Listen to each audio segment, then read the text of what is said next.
Parece inverno europeu. Mas estas imagens foram registradas na semana mais gelada da última década no Brasil.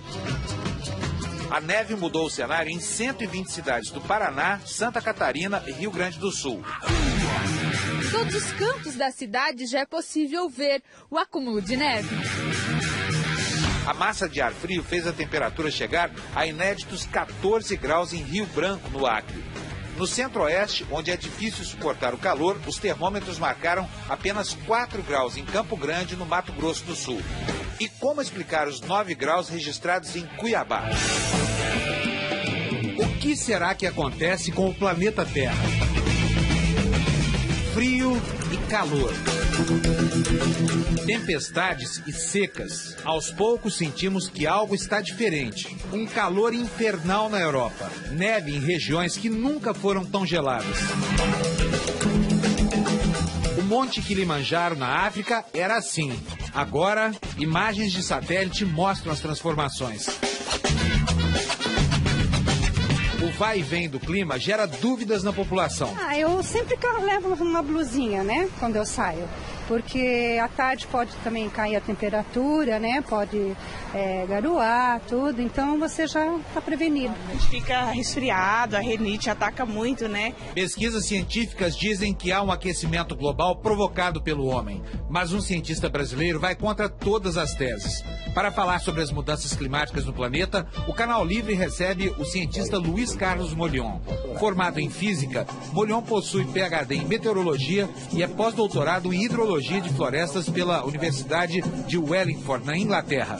Ele afirma que o aquecimento global provocado pelo homem nunca existiu e que isso é um discurso de países desenvolvidos que tem por objetivo apenas o interesse econômico.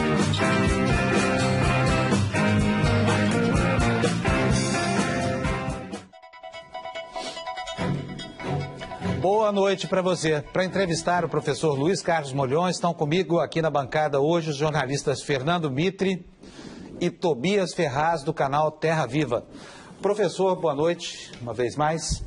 Olha, na véspera da Conferência do Clima, o senhor teve uma antevisão e acabou acertando o que o senhor tinha dito. As duas principais bandeiras foram derrotadas, que foi a constituição daquela Agência Internacional do Clima e a constituição do Fundo de 30 bilhões. Mas agora há pouco nós acabamos de atingir o número cabalístico de 400 partes por milhão de carbono na atmosfera. Afinal de contas, o revés é só no campo político, ou nós estamos mesmo caminhando para um período de contaminação e aquecimento da atmosfera?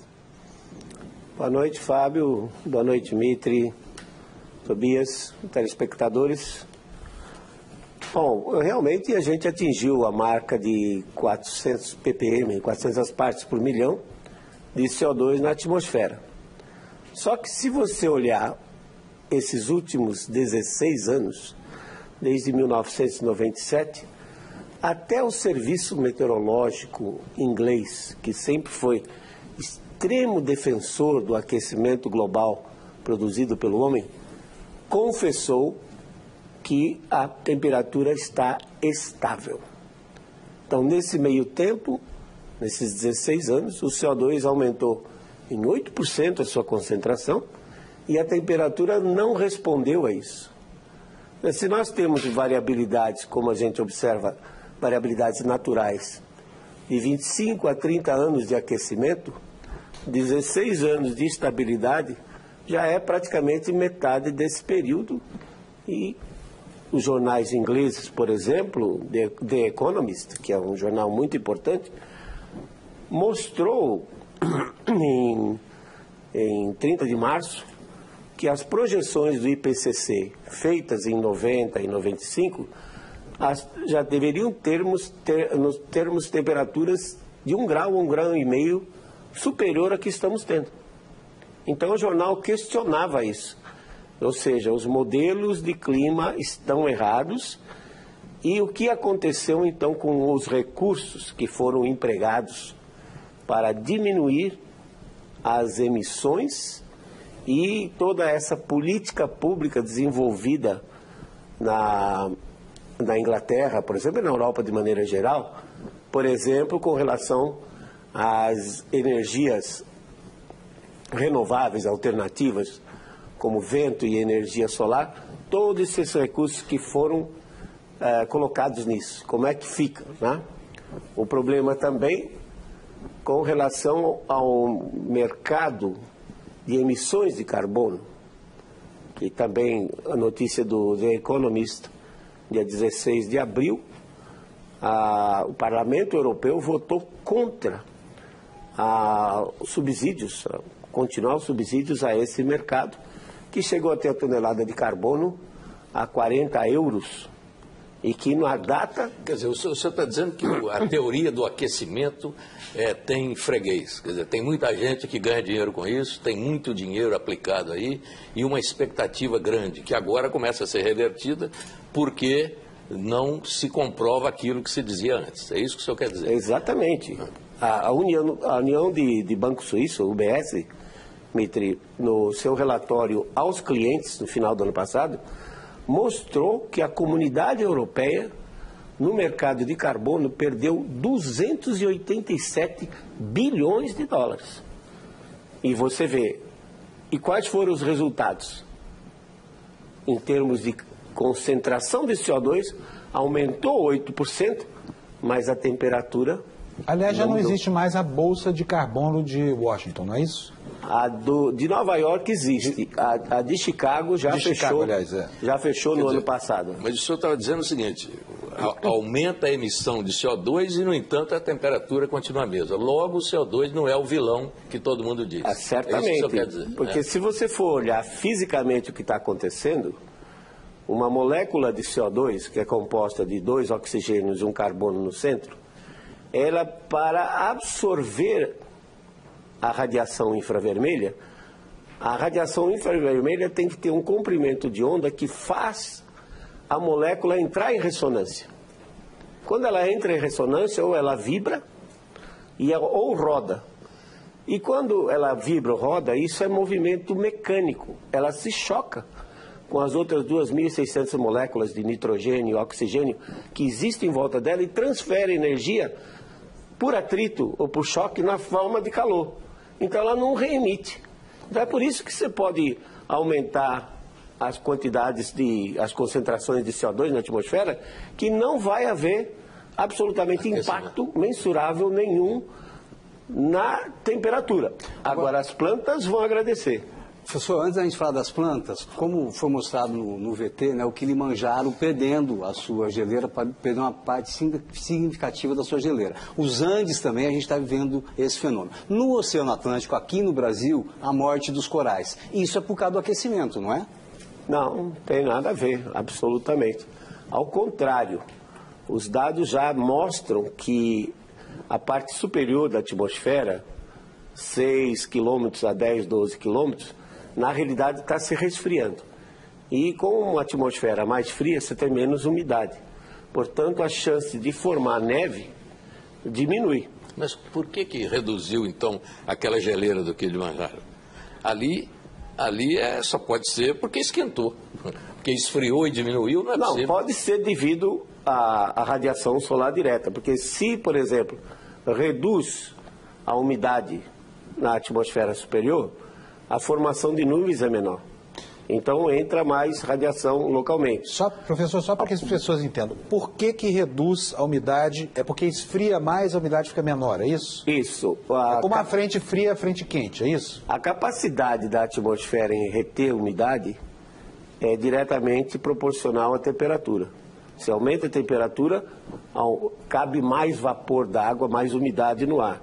Você diminui a temperatura, como o caso das regiões polares, por exemplo, então a quantidade absoluta de umidade é menor. Então toda aquela geleira do Kilimanjaro, ele foi desaparecendo porque estava resfriando? Isso é... Existe uma outra hipótese também, que o desmatamento em volta também diminuiu o transporte de umidade para cima. Mas o fato é o seguinte, que as neves do Kilimanjaro, elas já começaram a se recuperar e elas estão crescendo novamente. Há algum tempo teve uma gritaria aí, especialmente na internet, havia uma fundamentação, eu mesmo fui pesquisar isso no site do NOAA, nos Estados Unidos.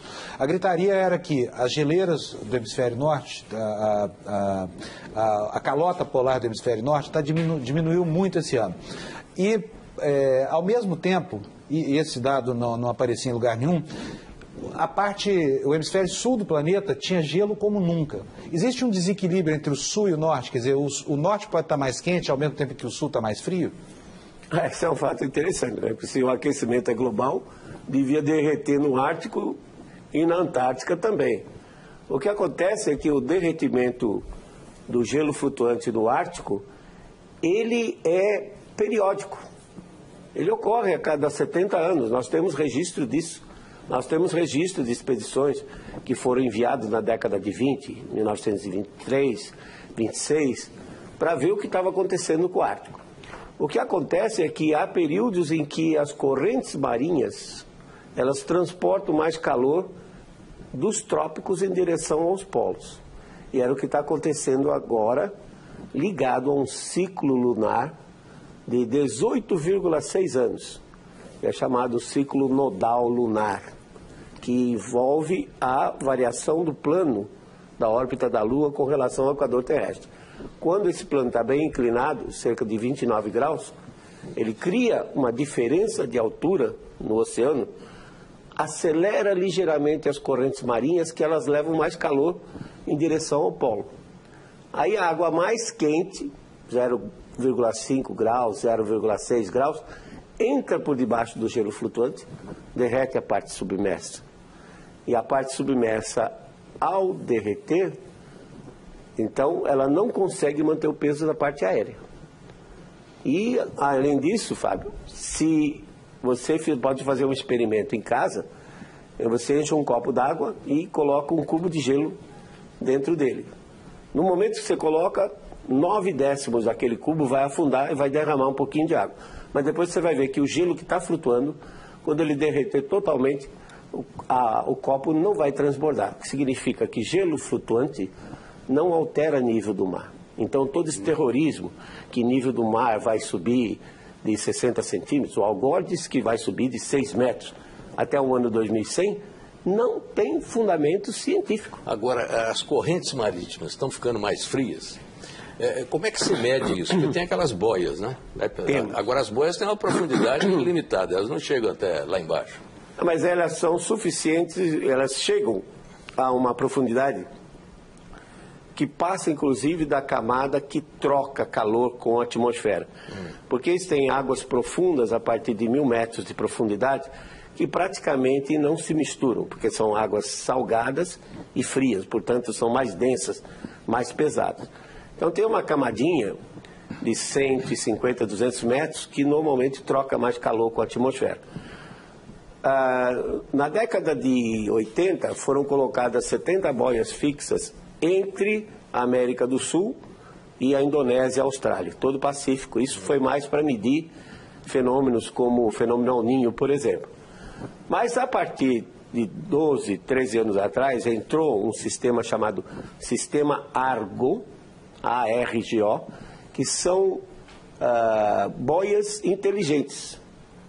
Elas são umas engenhocas que mergulham até 2.000 metros de profundidade. E aí é suficiente para ver a troca de calor? O calor armazenado no oceano se deslocam durante 10 dias com as correntes oceânicas, depois inflam as aletas e sobem, medindo temperatura e salinidade. Quando ela chega na superfície, ela transmite para o satélite. Professor, mas sabe quantas boias dessas nós temos? Cerca de 3.600 boias espalhadas por todos os oceanos do mundo. E o que essas boias estão dizendo? Elas estão nos dizendo que, contrariamente ao que os modelos de clima previam, que os oceanos iam se aquecer, as boias estão dizendo que nesses últimos 10 anos, Isso